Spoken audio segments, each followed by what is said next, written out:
Started. We appreciate everyone coming to our board meeting tonight as we get back into the swing of things on a new school year.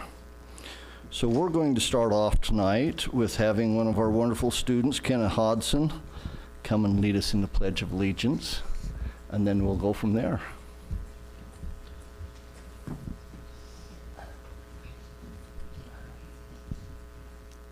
I pledge allegiance to the flag of the United States of America and to the republic for which it stands, one nation, under God, indivisible, with liberty and justice for all. Thank you. Now don't go away. Come stand right here by Superintendent for a second, and your good principal. Ken has had a busy summer, and we'd like to hear about it. Yes, so this is Kenna Hodson, and she's going to be an 8th grader at Rocky Mountain Junior High, and she is also the national goat tying champion.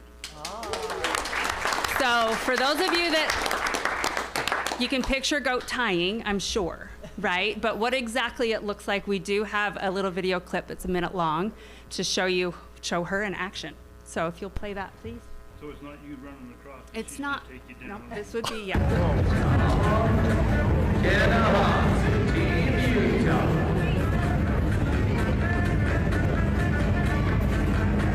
For some of those Hodsons, let's do it, Utah. Let's go fast. Watch this. Watch this.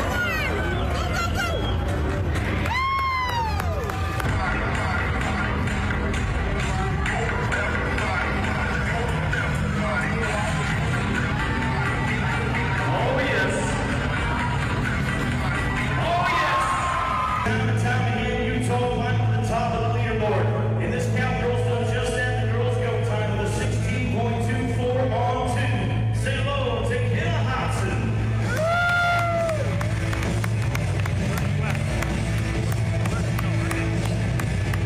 Needs to be quicker than 8.87. This is Kenna Hodson, Hoover, Utah.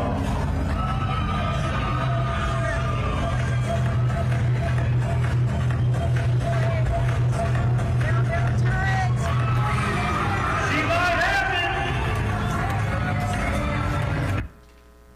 Yeah, so that's her winning. So Kenna, there's a few other things about Kenna that I want you to just know. So that's a picture of her with her winnings from winning, taking first place in the nation. But there's a few other things about Kenna. She is a high honor roll student. She's A's and maybe a smidgen of B's here and there, but it might have been during rodeo season, and so all is forgiven, right?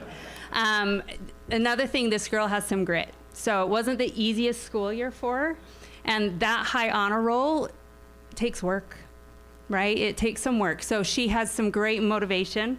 She's a very determined individual, and she's also brilliant because she knows herself really well. She knows where she might struggle and need some extra support at school, and it was through that channel that I learned that you took first in the nation. Okay, so it's pretty incredible. Her teachers had a few things to say about her when I sent them and said, hey, what would you like to say to Kenna?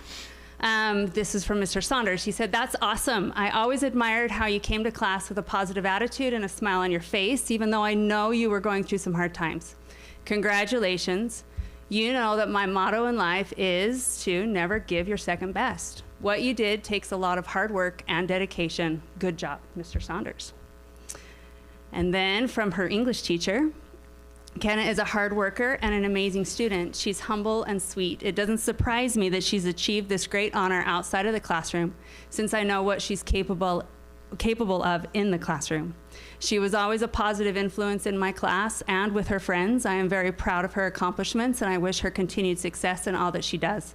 Congratulations, Kenna. Keep working towards your dreams. I'm excited to see where life takes you.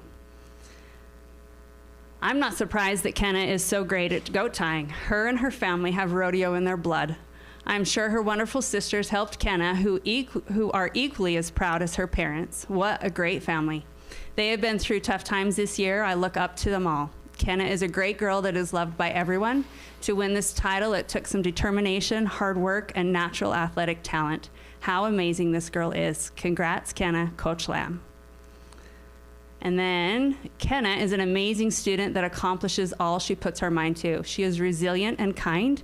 She is an amazing team player and always reaches out to help lift those around her. Her example set a wonderful tone in our class of compassion, acceptance, and friendship. I absolutely loved having Kenna in class this past year, and that's from her math teacher, Mrs. Curtis.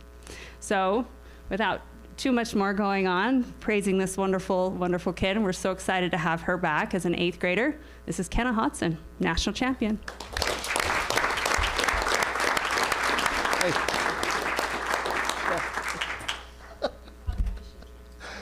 And I know, but introduce your folks to us and whoever else came with you. So people are here is my mom, Karen Hodson, my dad, Brad Hodson, and my grandma, Judy Hodson. Wonderful. Thanks for coming in. What an awesome job. Come up here and shake everybody's hand, would you, please?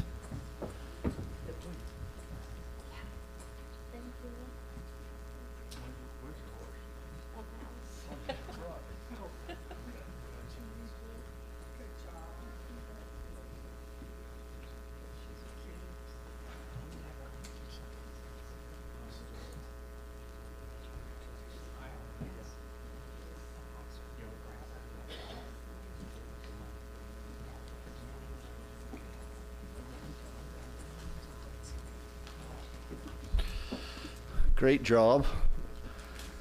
We need to talk to that gentleman in Des Moines and tell him how to say hooper, right?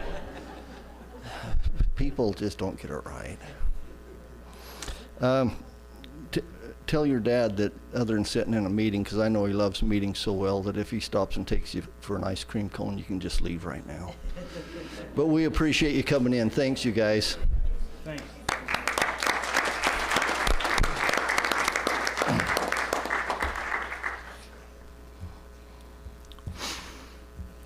Board, we've all had the opportunity to read through the items on our consent calendar. I'd look for a motion to approve the consent calendar. Doug, a second.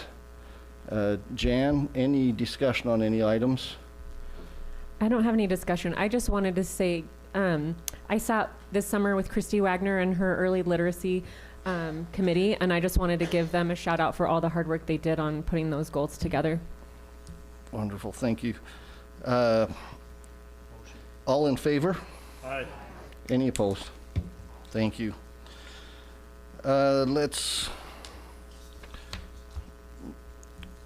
Sorry, I need to change pages here. Matt Williams, let's go with a presentation on Title IX, please.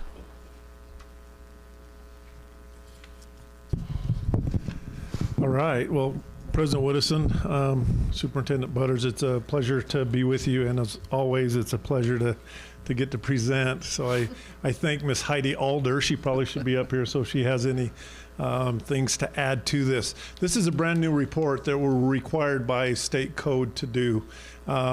If you look right here, this is our state code that talks about, it's a Title IX athletics participation report, and we've put together this report. I shared it with you earlier today. I think it's about 18 or 19 pages long, and I just want to give you an overview of what that report is. Things are in great shape, and I'll show you numbers. You can see all the money and different things, but I want to explain it to you. It's a new report. It's required every year for us to do it, and it's for us to make sure that there's equal participation, opportunity for both boys and girls, and equity among sports, facilities, all the above. So that's what this basically says in Utah Code 53. G61101. Am I doing all right, Heidi? She's good at this presentation part, but you get to see her a little bit later. So just real quickly, at the high schools, we have 25 sports that we offer. 13 girls and 12 boys. The one different is we have cheer that's now sanctioned by UHSAA. But this is all listed. You'll see on that report that I shared with you. It goes through and asks about all of those sports. it also goes into junior high. So junior high, we offer 11 sports, 6 girls because there's a cheer, and that's gender specific. It's right now classified as a girl sport, and so that's why there's 6 and 5. Make sense? Make sense? NAL's up there, and it's both for boys and girls. It is what? Oh, what is it? It's National Academic League. All right? Yeah, and we do a phenomenal job. In fact, we had the national champions and runner-up in our district last year. So question though, with cheer being a co-ed, potentially a co-ed sport, it's still considered a girls' sport? Yes. Even though when they compete, they can compete co-ed? Yes. Like there's co-ed categories? Yeah. And predominantly, you'll see in the numbers, that's why drill and cheer, and drill's also predominantly. But I think with drill, females. boys can't compete in drill, but with cheer, boys can compete. Anyways. And just you curious. probably have more information about that than I do.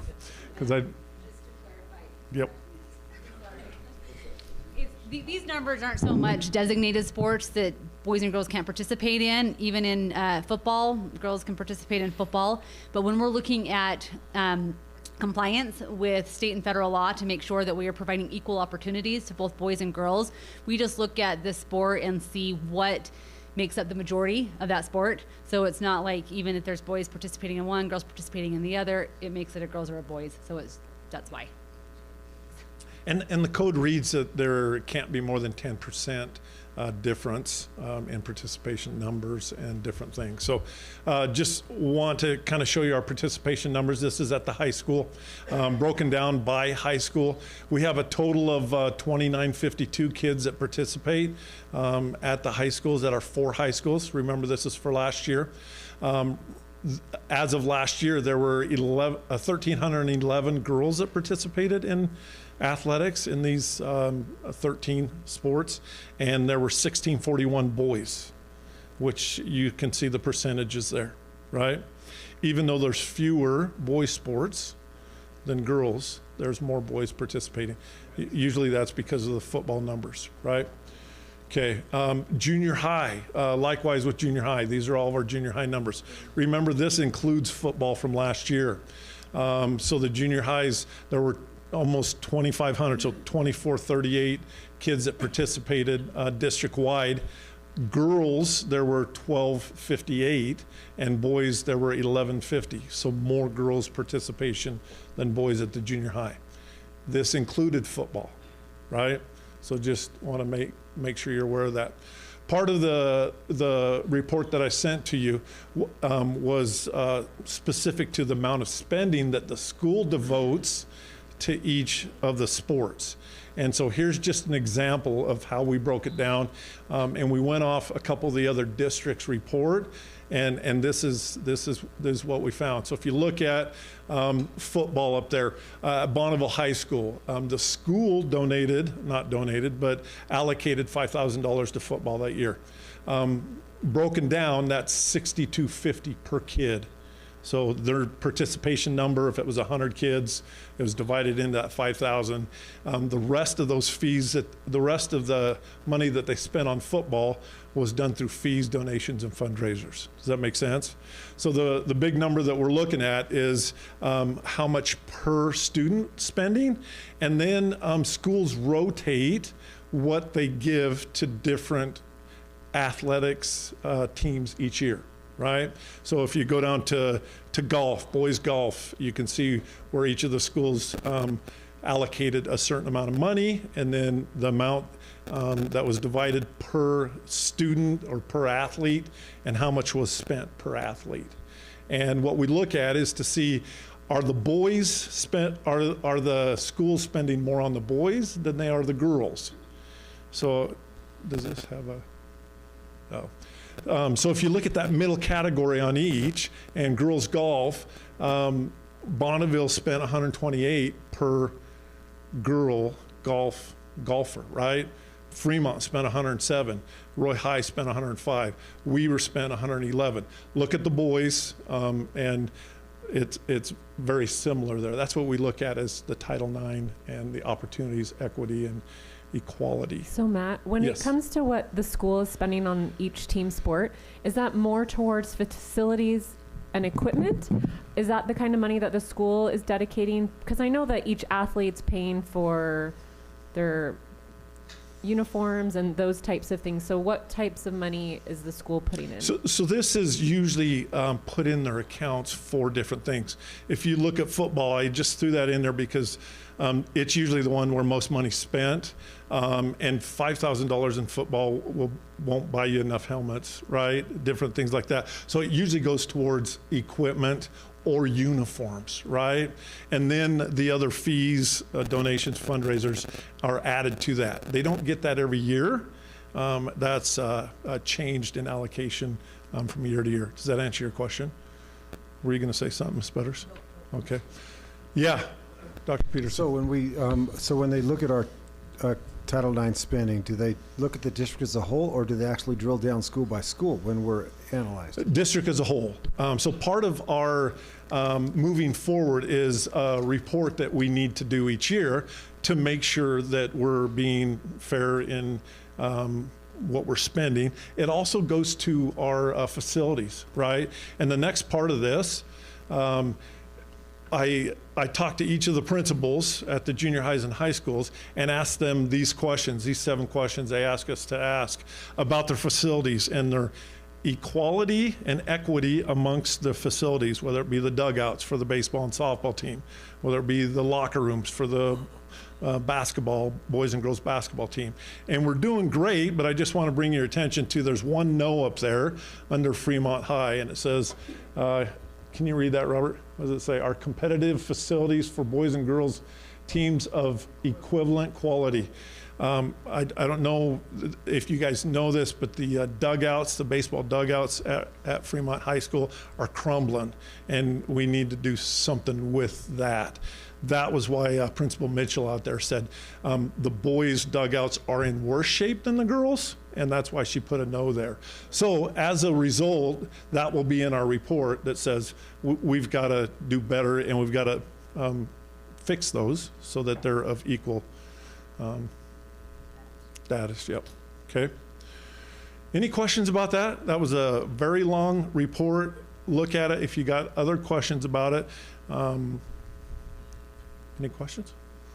I had one other question. Yep. On the junior high level, it was only showing Walquest putting money into their sports. Was that just random for this year that they spent money on their team sports and the other schools didn't? It just kind of depends, Kelly, right? So a lot of times there's not much money at the junior highs to put towards, and so usually there's very, very little funds. So yeah, that's what happened this year. So, okay.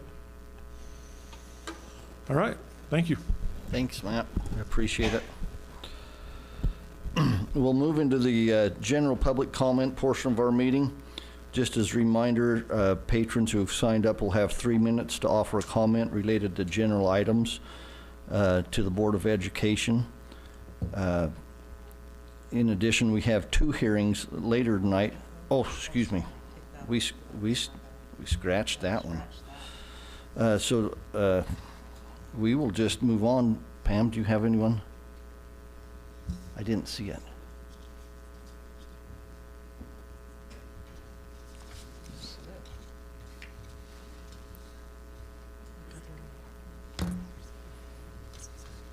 This is my take-home stuff.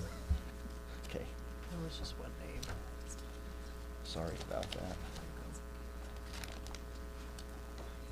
Okay, thank you.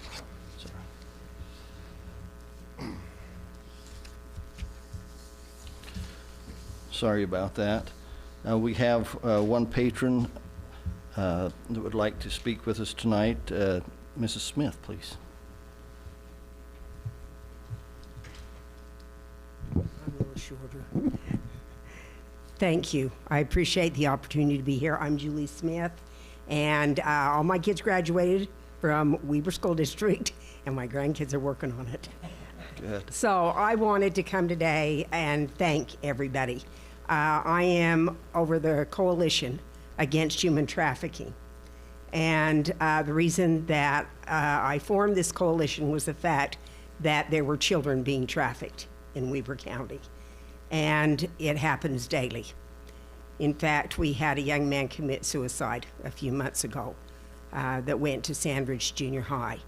And I have to say that, folks, you are doing a wonderful job. There's the law that says we have to educate our parents, children, our school officials, everyone about human trafficking. It is happening. I'm asking that we step it up. And that's what we are working. We've met with Superintendent Butters, she's awesome, and also with Jennifer Warren. And we're gonna work as a team to make sure we're getting this information out there. Weber County Sheriff is doing an awesome job in giving presentations and inviting parents to come and find out what's going on. Too many parents are naive. They don't really believe that it's happening. And a lot of it is on the internet, where these people, the children, are being sex-torted, a number of things are happening, and the whole idea is, I love your motto. Our children come first, don't they? We want to make sure that they're safe. And that's what I am thanking the board for all that you're doing, and for the superintendent and everyone that is making sure that this is happening. I'm asking that we make sure we step up and we cooperate, and we're there to get the information. Knowledge is power, right? We need to make sure that our children are aware, because too many of these predators are so good at acting like they're a kid, and they're not. And they're using our children, and we want them to be safe. We want them to have the wonderful childhood and education that they deserve. So I want to thank you all for being so awesome and amazing and working with each other, because singly we can do good things, can't we? But together we can make miracles happen.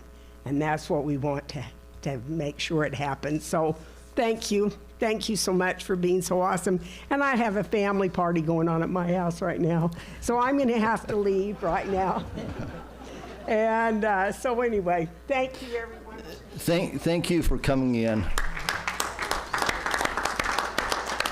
And thanks for everything you do to help keep our children safe. This woman is incredible. She's for years has protected those who need protecting, and I see you don't quit. Thank you. Thanks for the reminder. Thank you. Moving on to some discussion items, some administrative appointments. Superintendent, please. Board, we've had a busy summer, late spring and summer, as you know, and I wanted, had the opportunity tonight to finally get to meet a couple of newbies that we've added to our team, and so I'm excited about this. What I'd like to do is just quickly remind you of the appointments that we have made, and then ask you to formally, if you would, consider their formal approval in their new positions, and then we'll circle back and tell you a little bit about them, and we'll introduce them. As you know, Sherry Hyder retired at the end of May, early June, and we did an extensive search and went through the interview process and found just a gem in Dr. Brian Beccarini, and we've hired Brian. He's on the job. He today even and yesterday was presenting up in front of our administrators and with our administrators on assessment. He's doing a wonderful job getting established. So Brian Beccarini is our first administrative appointment that I would like to remind you about as our new assessment and school improvement director. And then I'll move to reminder that we had a retirement in the ranks, in our administrative ranks, in the secondary ranks. Mike Brown, one of our long-term time assistant principals, most currently was serving at Walquist Junior High, retired to move out of state and follow kind of the family's trajectory there. And so we miss Mike, but that opened a position, an assistant position at Walquist Junior High. Intern Andrew Penland, who was serving at T.H. Bell, was named to be that assistant principal at Walquist, and that is an advancement for Andrew. Replacing Andrew at T.H. Bell, we spent the last month or so looking for the right replacement at that school, and we again came across another gem, and just happens to be related to another gem in the room, Heidi Alder. But we acquired Steve Alder, who comes to us from Granite School District, where he has been an assistant principal. Steve has been assigned at T.H. Bell, and we'll get to know him here in just a second.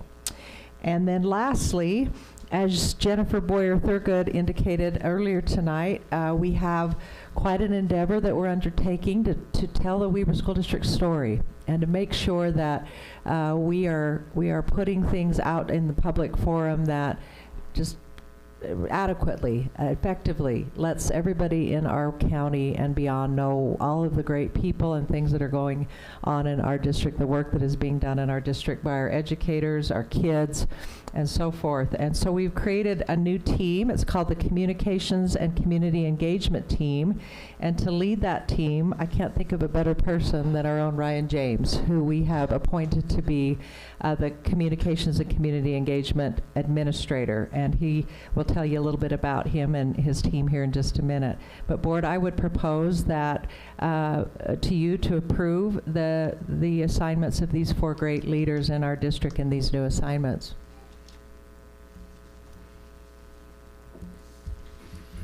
Thank you. Board, we've been asked to approve these new administrative assignments. I would look for a motion to do that. John, second. Janice, any discussion from anyone on that? All in favor? Aye. Aye. Any opposed? Thank you. Awesome. Thank you. Board, thank you so much. We'd like to introduce these great folks. So I would ask Dr. Beccarini if he would come up first of all. Brian, why don't you come right up here by the microphone? Let me tell you, as he's walking up, a little bit about Brian. His resume is ultra impressive. He has 4 degrees. He graduated with a secondary education degree from Iona University. He's got his Bachelor's of Arts. He has a master's from St. John's University in history, another master's degree from University of Utah, go Utes, in education, leadership, and policy. Sorry, that just slipped out. And then lastly, we have a doctorate amongst us. Brian has earned his doctorate from the University of Utah in education, leadership, and policy. He's been an educator for 18 years. He's served as a high school teacher, an instructional coach, an assistant principal, a research associate, and an area director. We stole him from Tooele School District. He writes this about his family. My family is comprised of my beautiful wife, Angelique, who has worked as a mental health therapist in Weber School District for the past 4 years. We've been married for 15 years. We have 2 incredible daughters that I can see out there. Carmela, who is a 7th grader at Rocky, and Clea, a 5th grader at Hooper Elementary. And as a family, we love to play in the sun, camp, watch movies, and laugh. We are very excited that all 4 Beccarinis are in the state of Utah, are with Weber School District. So welcome, Brian. And anything you'd like to say to the board? Yeah, no, I appreciate that, Superintendent and President Whittison and board members. Super excited to be here with Weber School District.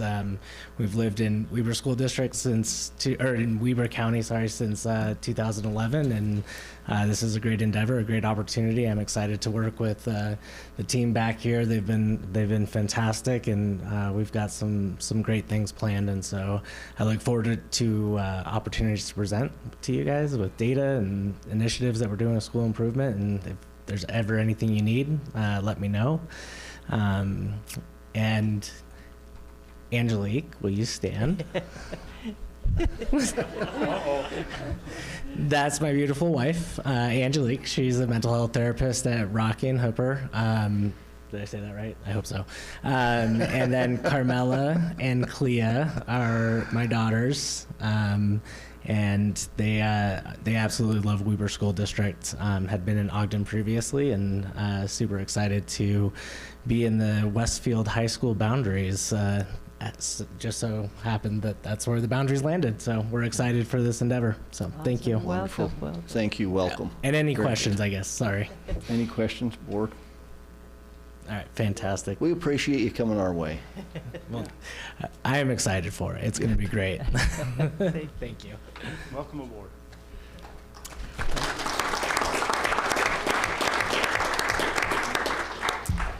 Board, I don't see Andrew Penland here tonight. Brock, Matt, any update on that? Okay, I just a quick reminder, I said that Andrew had been serving at T.H. Bell as an intern. He will now be the assistant principal at Walquest Junior High School. I'll remind the board that he served 12 years as a school counselor in our district before going into administration, both at the secondary and elementary level, and was a longtime counselor at Walquest, so he is going home, so to speak, to serve that community where he lives. He has 4 boys. He and his wife have 4 boys. They're all students in our district, and we'll figure out where Andrew, why he maybe wasn't able to make it tonight. He's probably watching the Olympics. Yep. Okay. We will move to Steve Alder. Mr. Alder, would you come forward, please? While he's coming up, let me tell you a little bit about Steve. Steve earned his bachelor's in literary studies at Utah State, his master's at Westminster, secondary teaching. He's been a junior high junior high teacher. He has taught English, reading, skills for life. He's been a coach, basketball and football coach. He's been in education for 15 years. And as I indicated before, we stole him from Granite School District. He's been an assistant at Granger Elementary and Kennedy Elementary out in West Valley City. His wife is April. They were married 2 years ago, and he has 3 amazing stepchildren, ages 20, 18, and 15. And they just had a baby girl last December. Welcome, Thank Steve. you. Yeah. It's great to be here. Thanks, Superintendent Butters and board. I can't wait to get started, and I'm on Nicole's team, and we're thrilled to be here, and just can't wait to make some hay at T.H. Bell. So thanks, appreciate it. Awesome. You want to introduce your Your family, please. They don't want me to, obviously. You guys want to stand up? This is my wife, April, and this is our second to oldest daughter, Nick, and then we have little Emma there. We joke that we hope to be alive by the time she graduates from high school. We're geriatric parents, but I think she's keeping us young, that's for sure. So, thank you so much. Good luck. Thank you. Thank you. Heidi, stand up. I guess, yeah. We want to see if the genes are strong. Yeah. I'm just trying to look and make sure we don't get you mixed up. I don't think you'll have any. I was looking at that myself. Welcome aboard. Thanks. Great Thank to be you. here. Thank you. Thrilled. Thank you. All right, and then last but certainly not least, Mr. Ryan James, would you come on down? Ryan earned his BA, his Bachelor's of Arts, Media Arts from Brigham Young University. He has a Master's in Educational Leadership from Western Governors. He has served in public education for 21 years, 15 years in the classroom. He taught digital media, video production, and 3D animation. He's been a CTE coordinator, a tech trainer and coordinator. He's also a digital teaching and learning coordinator, was right before we snatched him up from that role. And he's also provided administrative support for We Were Online and Innovation High this past year.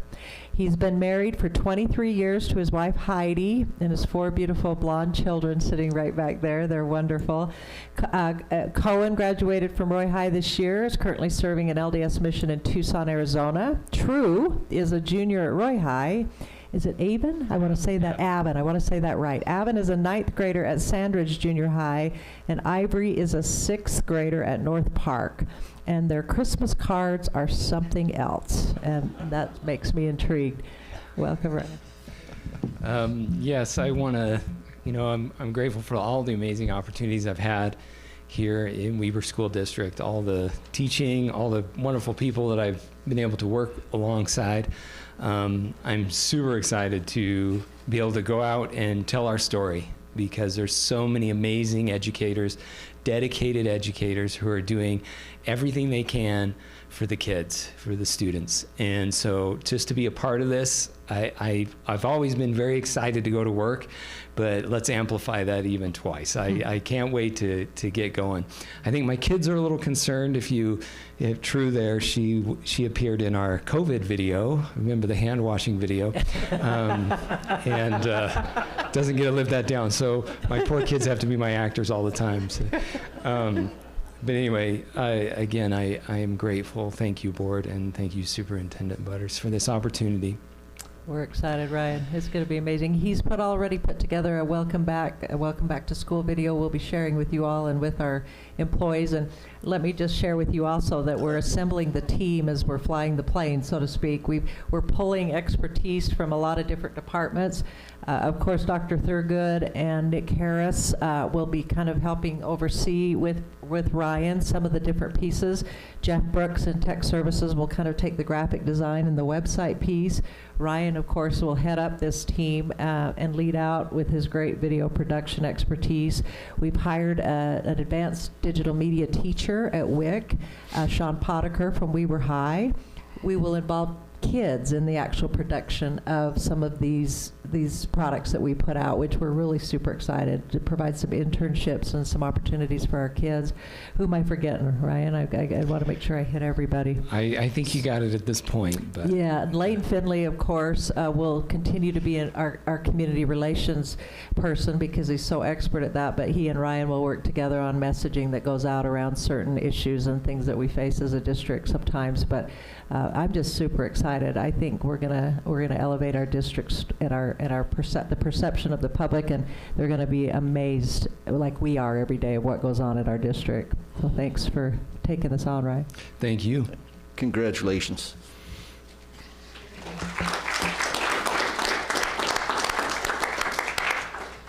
Let's move on to some policy readings. Heidi Alder, please. And we will let you have the last word in this Alder family debate. I'll make it quick. Okay, we have two policies that we are presenting to the board tonight on second reading.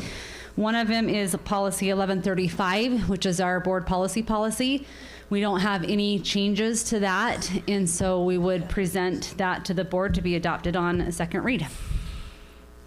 Okay.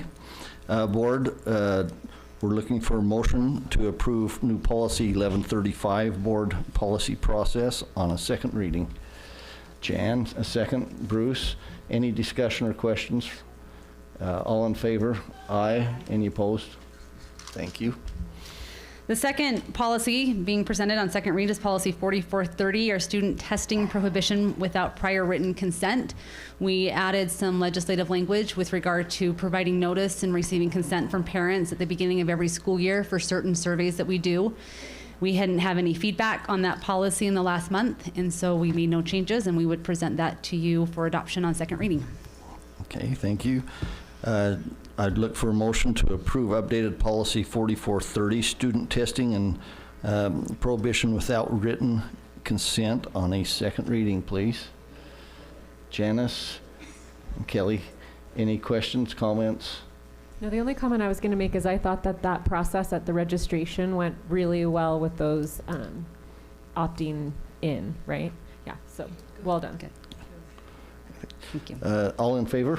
Aye. Any opposed? Thank you. Heidi, Okay. go ahead.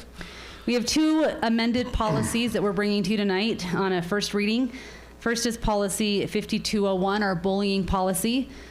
We added some language that was required by legislation. Anytime we have an incident of bullying, we are to create an action plan where the administrator is communicating with the victim of the bullying and the offender of the bullying to communicate what we're doing to support both students. And so we have language in the policy about that action plan. We also have some additional language that the State Board of Education is recommending regarding training to make sure that all of our teachers and administrators are trained on certain aspects of the bullying policy and bullying investigations. We would present policy 5201 on a first read tonight to the board. Thanks. Board, I'd look for a motion to approve updated policy 5201, bullying on a first reading, please. John and Jan. You took the words right out of my mouth, John and Jan. Okay, John and Jan, thank you. Any discussion, questions? All in favor? Aye. Any opposed? Thanks. Okay, the last policy that is amended that we're presenting tonight is policy 6800, which is our Utah Governmental Records Access Management Act policy. We made some adjustments to the policy pursuant to some legislation involving notification to people who are requesting an appeal that they can request a mediation with the state records ombudsman, and also made some modifications to our appeals process. Thanks. And we would ask the board to accept policy 6800 on our first read. Board, I'd ask for a motion to approve updated policy 6800 on the grandma on a first reading. Bruce and Jan, thank you. Any questions? All in favor? Aye. Any opposed? Thank you. Thank you. Thank you, you and Heather and everybody that's been involved in this process we've been going through. Thanks. Board, we need to convene in a closed session. This is a strategy session to discuss the character, professional competence, or physical or mental health of an individual. I need a motion to convene in a closed session. Doug, second. Kelly, roll call vote. Dr. Peterson. Kelly, Yes. Janice, or not Jan, sorry, Jan. Doug, or not Doug. Wow. Okay, all right. What am I retiring? I don't know. We asked about this earlier in the meeting. We did, okay. Bruce. Janice. She said yes. Oh, she did, okay. Doug. John. Yes. And Yes. Paul. Okay. Very good. It's unanimous, President. Thanks, Dr. Peterson. Thanks, everyone, for coming tonight. Have a great evening. This was a 45-minute meeting. I think we should set that as a standard. Superintendent. I think we will.